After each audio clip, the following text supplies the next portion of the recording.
Hindi madali kitain ang pera, subalit mas mahirap kung wala kang pera.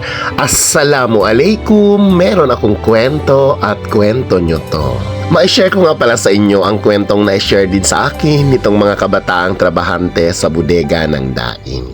Kapag ka nga daw ganitong panahon na medyo malakas ang hangin at madalas ang pag-ulan, mas napapadalas din daw ang kanilang pagbale sa kanilang mga amo. Sa mga pagkakataong di inaasahan at may agarang pangangailangan ay di naman daw sila nahihirapang bumalik. Bukod pa riyan ay alagang-alaga din sila at pinapakain sa tamang oras ng kanilang mga amo.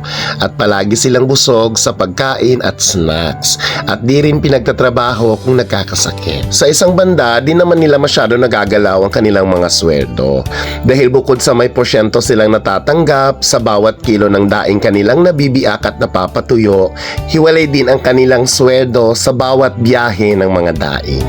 Malaya din daw silang makakapag-uwi ng mga isdang kanilang uulamin at ito ay ibinibigay na lang sa kanila ng libre. Kung kaya't kumita na nga sila at di pa bigat sa pamilya, sa isang banda ay nakakatulong pa. Likas nilang pinatunayan ang patotoo sa litanyang kung masipag ka, paniguradong hindi ka magugutuman. Dahil sa kanilang ipinapakitang determinasyon at kasipagan sa araw-araw ay nagpapatunay lamang na kahit di sila mayaman, bagkos hindi naman sila salat sa kanilang pangkaraniwang pangangailangan. Gaya nga ng nasabi ko kanina, mahirap kitain ang pera, subalit mas mahirap kung wala kang pera.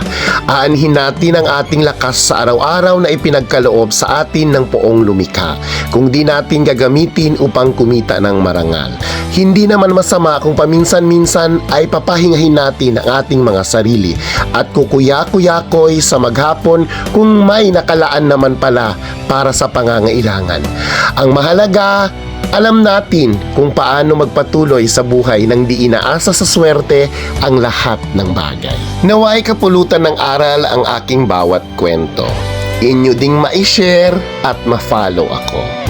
Hanggang sa muli, this is your Tita Res at your service.